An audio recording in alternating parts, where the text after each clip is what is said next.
Assalamualaikum warahmatullahi wabarakatuh. Waalaikumsalam warahmatullahi wabarakatuh. Selamat pagi semuanya. Nah, untuk materi kita kali ini kita akan mempelajari tentang multimedia dasar mengenai teknik pengambilan gambar. Begitu. Kira-kira dari kalian ada nggak nih yang nggak tahu apa sih teknik pengambilan gambar itu? Ada tahu nggak? Rizky coba, ayo gimana? Tahu nggak teknik pengambilan gambar itu gimana? Belum tahu, Pak. Belum tahu? Baiklah. Jadi teknik pengambilan dasar itu ada dua, ada yang fotografi sama yang videografi. Untuk yang fotografi sendiri itu seni dan teknik mengambil gambar dengan menggunakan kamera atau perangkat lain untuk mengambil momen atau objek dalam bentuk gambar. Ya, jadi kalau kalian pernah nggak kalian setiap ada momen kayak ada perayaan ulang tahun, kalian memakai apa? Memfoto menggunakan apa? Kalian HP biasanya, Pak. HP, ya. Kalau buat HP sendiri kan lebih ini ya, lebih fleksibel ke semua orang ya. Kira-kira siapa dari kalian yang udah pernah jadi fotografer angkat tangan? Belum, Pak. Belum pernah, tapi udah pernah. Belum, Pak. Belum. Ada cerita nggak jadi fotografer kira-kira tapi? Nggak ada. Oke, udah apa? Terus selanjutnya ada teknik videografi. Nah ini hampir sama seperti fotografi, cuman videografi ini mengambil sebuah video.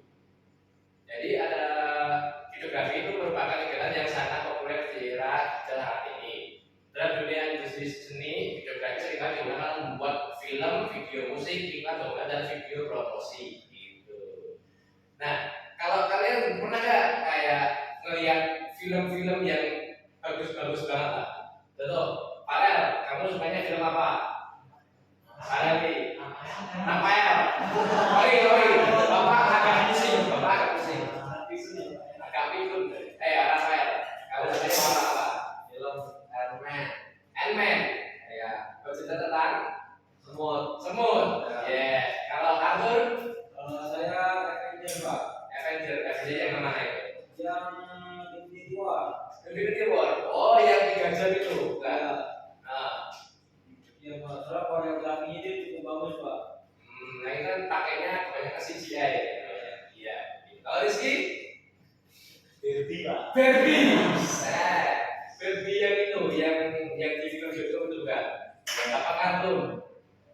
Kartun itu beda ya kartunya. Itu kayak lebih ke animasi 2D.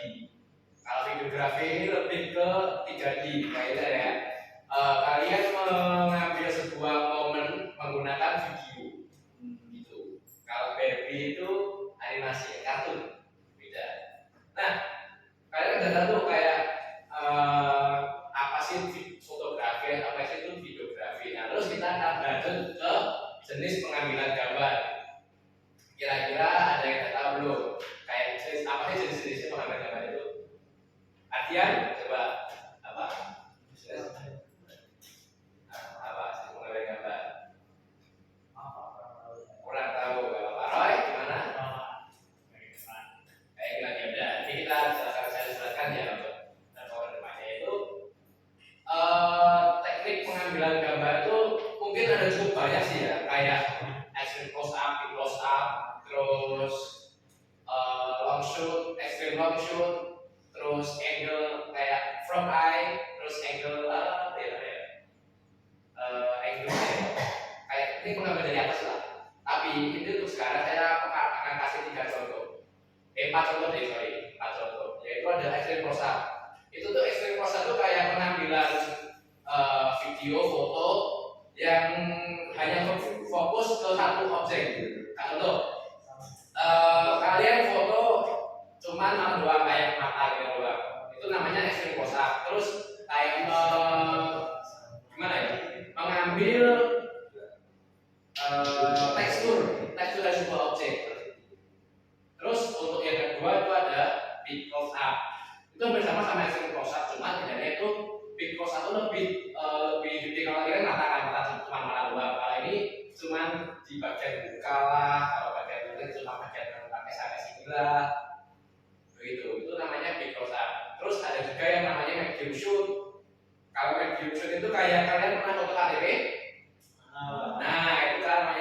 shoot, jadi setengah setengah badan doang. Itu apa lebih kalau pengambilan gambar yang videografi, fotografi itu banyak kan juga pakainya medium shoot juga. Tapi juga tergantung sih, tergantung sama kondisinya kalian mau membuatnya kayak gimana. Terus ada juga yang namanya long shoot. Itu long shoot itu kalau bedanya gini, kalau medium shoot itu cuma mengambil objek doang. Itu kayak saya foto tas doang nih. Ya udah, ini di sini di objek ini cuma ada tas doang. Kalau long shoot itu kayak di sini ada apa? Laptop, ada tas, ada HP. Nanti kalau foto semua. Jadi fotonya dari jarak yang jauh. Begitu. Itu namanya long shoot. Terus untuk selanjutnya itu ada lighting ya, bukan lightning. Ya. Saya soalnya gini, kebanyakan orang tuh pada gimana ya, pada salah ngomong gitu. Kayak lightning itu petir ya. Kalian tahu? Ya gitu. Terus ada lighting. Lighting itu gunanya apa? Coba ada yang tahu? Oke. Ya. Caranya apa? Percaya, benar. Jadi kayak lighting itu buat gimana ya? Mengasih komposisi ke suatu objek benda atau gambar video lah ibaratnya. Kayak contoh nih, kalian bisa nggak tuh kayak melihat suatu kondisi dalam film, tapi cuman nggak sama suaranya, itu cuman objek visual dulu. Kan bisa ngerasain nggak? Kayak posisinya ini, wah ini baru tegang, ini baru sedih, ini baru marah. Itu kan kalian pernah ini nggak pernah ngerasain nggak pada film? Nggak pernah. Waduh, kalian film apa itu? Itu nggak pernah. Jadi itu apa adanya lighting itu kayak memberikan suatu gimana ya rasa. Kayak contoh, kalau posisi si aktor ini sedang sedih atau sedang gelisah, itu biasanya lighting dari samping kanan cuma redup. Itu kayak memperlihatkan kalau si tokoh ini, si orang ini sedang bersedih. Terus ada juga yang sedang gembira. Kalau gembira itu biasanya divisualkan dengan apa yang namanya ya, pencahayaan yang cukup terang. Kayak melihatkan ininya itu perasaannya sangat terang banget, sangat ini banget, ceria. Nah terus untuk kita sendiri adalah kalian kunci dalam teknik pengambilan gambar atau video. Ini mencakup pemahaman yang dan pengelolaan cahaya yang membawa tampilan akhir gambar. Jadi seperti yang saya sampaikan tadi ya. Terus untuk aspek pencahayaan sendiri, mungkin Mas Akbar bisa membacakan. Ya. Dari sumber cahaya. Ya. Sumber cahaya, pemilihan sumber cahaya adalah kunci. Sumber cahaya bisa alami seperti matahari atau buatan seperti lampu di studio. Nah, jadi untuk sumber cahaya sendiri itu terbagi menjadi dua ya tadi ya, kayak matahari dan lampu studio. Cuma ada kayak di satu posisi itu si sutradara atau si pembuat videonya kayak mau, oh saya mau membuat video kalau yang ini, yang karakternya itu di belakangnya sama cahaya. Cuman cahaya seperti matahari, bukan ini apa, lampu biasa. Jadi dari si komposer itu yang ini lah, yang mengaturnya itu. Nah, si komposer itu harus kayak bisa nyeting caranya gimana sih caranya biar pencahayaan ini biar terlihat seperti matahari begitu. Soalnya gini, kalau di kebanyakan kalau di luar ruangan itu memakainya itu teknik cahaya yang alami. Cuman ada juga yang pakai cahaya lampu studio. Ada juga pakai, kamu tahu yang ini membiaskan cahaya yang pakai film. Kamu tahu loh? Tahu nggak? Orang tahu. Nah, jadi kayak gimana ya? Kalian tahu aluminium foil nggak? Tahu. Nah itu kan biasanya kan buat membiaskan cahaya ya, itu kayak cahaya dari posisi sebelah kanan saya. Jadi kan otomatis itu backlight kan, backlight. Nah gunanya kayak yang apa aluminium foil itu buat membiaskan cahaya biar cahayanya itu ke muka kelihatan gitu. sumber cahaya. Terus ada juga, nah ini backlight, coba harus dibaca. Baca backlight. Backlight adalah sumber cahaya di dalam subjek yang dapat digunakan membuat subjek menonjol dan memberikan efek pencahayaan. Nah, jadi kayak backlight itu banyak banget digunakan pada videographer atau fotografer yang sudah expert atau sudah profesional. Jadi backlight itu lebih ke menonjolkan suatu objek. Jadi kayak contoh gini, saya punya apa namanya deskrip, ya kan? Deskrip ini, saya mau gimana ya, kayak mengasih efek bayangan ke apa deskrip ini biar kayak kan itu strong banget ini. Ini deskrip sangat strong banget. Jadi saya foto di ruangan yang gelap, lalu untuk cahayanya saya kasih tiga cahaya. Yang pertama itu kanan kiri, terus tapi yang kanan kiri itu redup, cuman yang dalamnya sangat cerah, biar kayak mengasih efek kalau ini tuh kayak gimana ya? Ini yang paling ditonjolkan lah ibaratnya lah, begitu. Terus juga kontras, coba atau dibaca kontras. Untuk kontras, perhatikan kontras antara area yang terang dan gelap dalam gambar. Kalau banyak kontras dapat menyebabkan gangguan detail. Nah, gitu. Jadi kalian kalau mau menjadi videografi atau fotografi, kalian harus bisa gimana ya? Mengatur kontrasnya kayak di ruangan ini cahayanya sangat terang, ya udah di sekarang saya setting agak gelapan dikit biar pas enak dilihat lah. Soalnya kalau kontrasnya kalian terlalu cerah, itu namanya akan terjadi noise, namanya noise. Jadi kayak ada berderet-beretan kecil kayak debu-debu gitu, kayak pada itu namanya noise. Jadi kayak nggak bagus lah dilihatnya, kurang enak. Terus untuk pencahayaan utama, coba apa topik pencahayaan utama, pastikan bahwa subjek mendapatkan pencahayaan tersebut dengan pencahayaan utama. Nah, buat pencahayaan utama sendiri itu kayak gimana ya ibaratnya ya?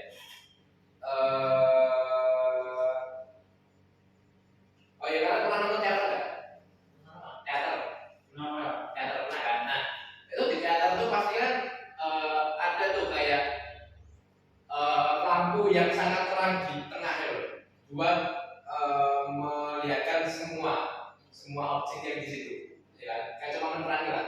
Itu namanya cahaya utama.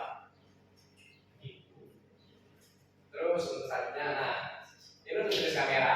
Di sini kalian ada yang tahu belum kayak jenis kamera apa aja? DSLR, Apa? GoPro, digital, apalagi yuk. Nanti yang dapat jawab, saya kasih poin. Nilai tambah. Ayo, nanti uas kalian sangat saya tambah lagi. Ada yang bisa jawab apa? Coba. DSLR, digital, kamera HP gitu. Kamera HP. Apa lagi? Kamera apa ya? Waduh, saya bingung Pak. Tahu Pak? Oke, terus bertangan dulu bertangan. Jadi itu jenis kamera itu jadi padahal itu sangat gimana ya, jenis kamera itu kayak lumayan banyak lah di sini. Cuman kalau lebih dijelasin lagi itu cuman ada 3, ya benar 3. Kayak cerita tadi, kayak ada namanya kamera DSLR, terus kamera HP, sama kamera digital. Nah. Terus untuk bedanya itu kamera sekarang kan namanya kamera modern. Itu kamera modern itu menggunakan sistem digital untuk merekam gambar, tapi kamera analog masih digunakan ada berbagai jenis dan ukuran kamera dengan berbagai fitur seperti zoom, stabilisasi gambar dan metode pemotretan yang berbeda. Kamera digunakan untuk merekam momen penting dalam kehidupan dan teknologi kamera yang semakin maju menggunakan berbagai gambar melalui media sosial dan platform online. Tadi saya salah menjelaskan sih ya. Kalau untuk jenis kamera itu ada dua jenis maksudnya. Untuk kamera itu ada kamera modern sama kamera analog. Kamera analog itu lebih ke apa ya? Kalian tahu ini enggak? Kalian tahu Fuji film yang masih di crack gitu? Negatif gitu. Nah, yang pakai film gitu. Nah, itu namanya kamera analog. Jadi kan setiap kali di crack itu nggak langsung otomatis tersimpan. Kalau yang di kamera modern kan kalau supaya langsung tersimpan di memori card kan. Nah, itu kalau kamera analog itu lebih ke kalian bukan cet, terus sekarang masih nunggu, terus masih di apa kayak di kereken gini biar apa? Biar ke filmnya selanjutnya, terus masih nunggu lagi, itu namanya kamera analog. Nah, terus, untuk kamera dasar sendiri saya juga membawa contoh. Nah, ini yang dinamakan kamera DSLR, ya. Itu untuk kamera DSLR sendiri itu kayak gimana ya? Banyak banget lah orang yang pakai ginian kamera DSLR ini. Mau yang ini yang saya bawa tuh 600D. Itu yang ini yang berapa ya? Kalau yang 600D itu lebih kisaran ke 15 jutaan buat bodinya doang, belum sama lensa. Gitu. Nah, kalau kebanyakan orang-orang itu lebih prefer ke kamera ini. Kalian tahu Sony? Nah, kamera Sony. Nah, itu kebanyakan orang pada prefer ke kamera Sony soalnya gini, lebih enak dibawa, lebih slim. Terus kayak gimana ya? Emang ada spreadnya? Enggak spread. Namanya mirrorless. Ini kamera dasar.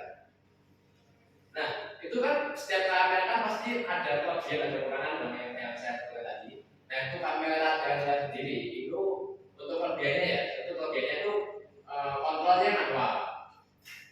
Jadi kayak gimana ya? Kalian mau zoomnya segini set. Ini kurang zoom, ini kurang gimana? ISO-nya kurang ISO-nya. Speed-nya kurang kayak gini. Nah, itu jadi kontrol pakai DSLR ini. Lebih enak lah. Terus untuk kualitas gambar sendiri itu kamera DSLR itu sensor gambar yang lebih besar, memiliki sensor gambar yang lebih besar ya. Terus dia mengambil gambar kualitas tinggi dengan detail yang kaya dalam dan kedalaman warna. Terus untuk kinerja cahaya rendah, itu DSLR memiliki kinerja yang baik di kondisi cahaya rendah karena sensor yang lebih besar dapat menangkap lebih banyak cahaya. Gitu. Soalnya di lensa DSLR ini di kamera DSLR ini kan ada sensornya, Bapak lihat ya. Ini kan ada sensornya di sini. Nah, itu bisa kayak menangkap cahaya lebih banyak ketimbang mirrorless. Kalau mirrorless kan untuk gimana ya? Buat foto-foto malam lah, foto-foto malam kayak foto bulan, foto Mars. Nah, kalau kalian suka, itu lebih enak pakai DSLR. Untuk lensanya sendiri pakai lensa ini, lensa mikro. Nah, pasti kan apa ada kelebihan pasti ada kekurangan. Nah, untuk kekurangan DSLR ini sendiri itu ukurannya yang besar dan berat. Kayak orang-orang pasti gimana ya? Mager lah bawa-bawanya lah. Kayak hari-hari diteleng gini kan. Terus jalan-jalan kemana, ada pun gini. Ini kan kayak mager lah ibaratnya. Terus harganya juga, tadi kan saya juga bilang kan, ini tuh 15 juta, cuman bodinya doang, belum sama lensanya. Lensanya itu paling cuma 7 juta, paling 7 juta. Nah itu buat harganya sangat tidak recommended lah. Terus ada juga, nah ini kalian pasti sering banget menggunakan ini ya, kamera HP. Itu tuh kamera HP itu gimana ya? Untuk kelebihannya sendiri sih fleksibel, probabilitasnya maksimum. Jadi kayak ponsel kalian kan sehari-hari setiap hari nggak luput sama namanya HP kan.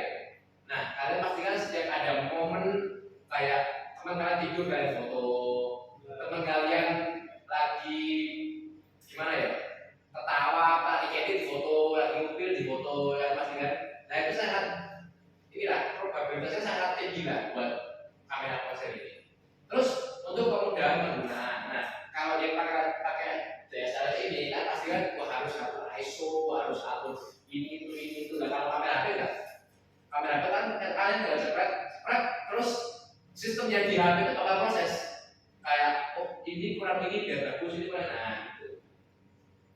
Terus untuk kekurangan sendiri itu adalah keterbatasan kontrol ya tadi lah, nggak bisa atur kesalahan kayak gimana, kayak kalau atur kesalahan ini pasti kurang kayak gimana. Terus untuk kualitas gambar itu di kondisi saya itu sangat gini ya, sangat terbatas buat tek percaya yang di dalam ruangan yang bilang. Terus ada juga namanya yang tadi kamera mirrorless. Nah, kira-kira di sini kalian tahu nggak apa tuh kamera mirrorless? Contohnya? Apa? Contohnya? dari Sony. Ah, benar. Ah, terus ada lagi? Fuji film ada. Fuji film ada yang sekarang. Nah, itu lah sebetulnya. Nah, tadi kan udah bilang kan kelebihan mirrorless itu apa ya, kayak enak dibawa kemana-mana, enteng, terus kualitas gambarnya lebih dari DSLR, soalnya pakai sensor yang gimana ya, cukup tinggi untuk kualitas video dan foto yang bagus. Terus, nah ini sangat saya rekomendasi buat pengambilan video, khususnya pakai mirrorless ya. Soalnya gini, kalau kalian pakai mirrorless itu lebih pertama nyampe visual, kedua itu stabil banget atau saya pilih kalau pakai mirrorless ya. Terus ketiga itu kualitasnya udah HD, full HD. Kalau kalian pakai ini kan contoh nih, kan ada tuh teknik pengambilan video. Kayak untuk saya nggak punya tripod. Nah saya mengambil video kan gini, kayak ini kan ada brandnya ini tuh buat menstabilkan. Jadi kayak kalian tuh naik gini, kalian video, ini kan bukan stabil ini. Nah kali ini kan repot kan ya, repot. Makanya pakai mirrorless lebih diutamakan lah untuk mengambil video. Begitu. Terus tapi kekurangannya sendiri untuk kamera mirrorless itu harga lensanya. Meskipun kamera itu sendiri mungkin terjangkau, lensa tambahan untuk kamera mirrorless bisa dibilang kayak cukup mahal, lumayan mahal untuk lensanya. Terus baterainya itu cukup cepat habis. Jadi kayak kalian tuh kan fotonya spread tahu habis, belum ada 3 jam, belum ada 2 jam udah habis gitu.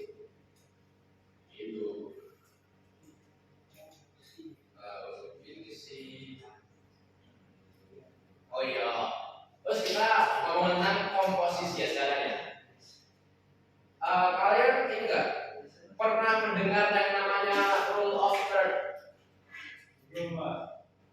Belum tahu.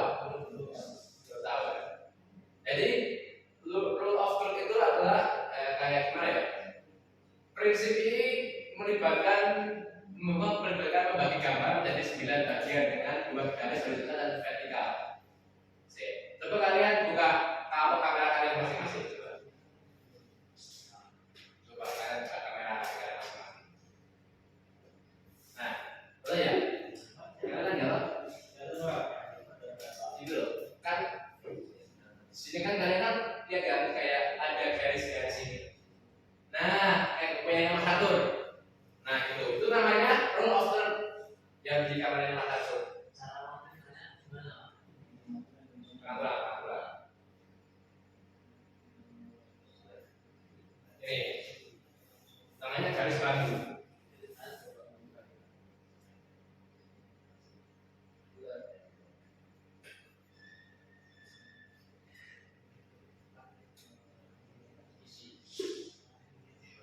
Nah ini ya. Nah itu namanya rule of third. Itu tuh buat apa? Itu kayak gimana ya? Betul. Kalian mau take foto tapi cuma bagiannya gimana ya? Objek kalian samping kanan. Nah, rule of third itu buat kayak gimana? Memposisikan foto itu kayak gimana nanti? Kayak kalian mau mengasih objek di kanan, di kiri, di tengah, biar pas. Nah itu ya, biar rule of third. Nah itu ada juga yang namanya viewpoint, sudut pandang. Jadi kayak kalian tahu POV,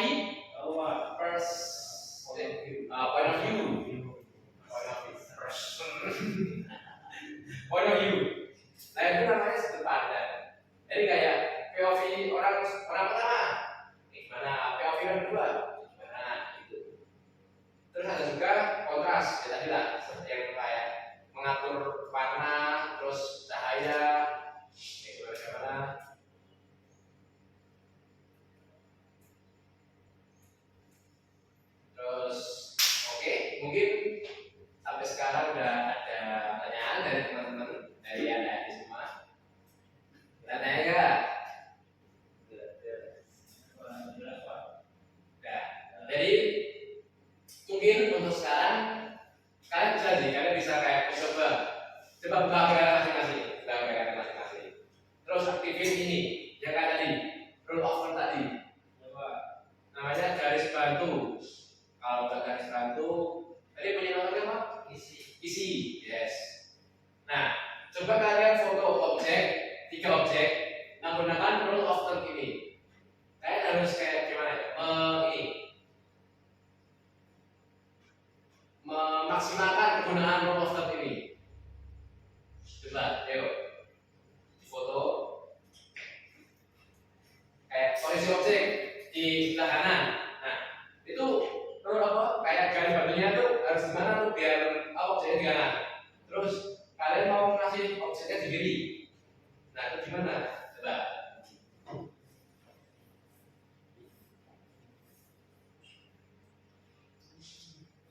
Gimana nih tadi? Yang mungkin segini dikerjain mas. Ya Pak.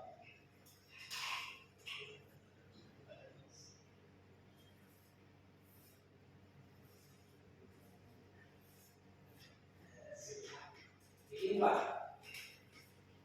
Ya, benar. Nah, sip, pintar makan tuh. Pintar. Ayo, bisa nggak makan tuh?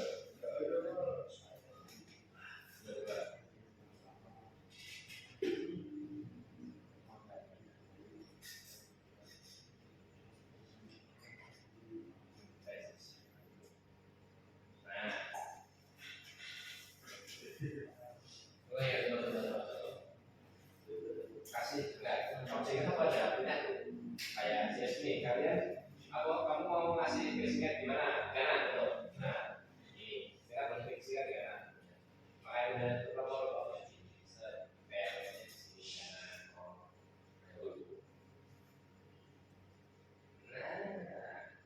kayak nih, betul ya?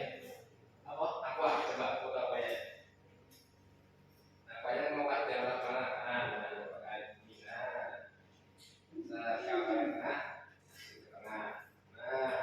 udah pas banget nih kasih. Nah itu makanya kita itu kayak garis bantu ibaratnya. Kalau mau tarik di mana, di kanan, di kiri, di atas, di bawah gitu.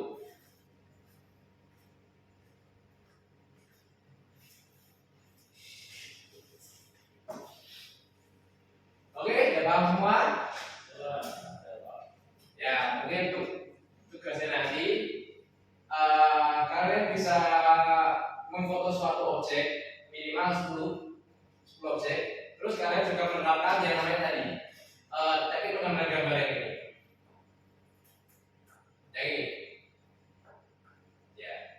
Kayak kalian tuh harus mencari memfoto yang ekstrim big close kayak gimana, big close kayak gimana, medium kayak gimana, close kayak gimana. Nah, kalian harus foto terus kasih ini, kasih keterangan. Yang masih yang ekstrim big close, yang masih big close, yang masih close, begitu ya. Oke. Mungkin untuk pelajaran kali ini saya tutup dulu. Terima kasih buat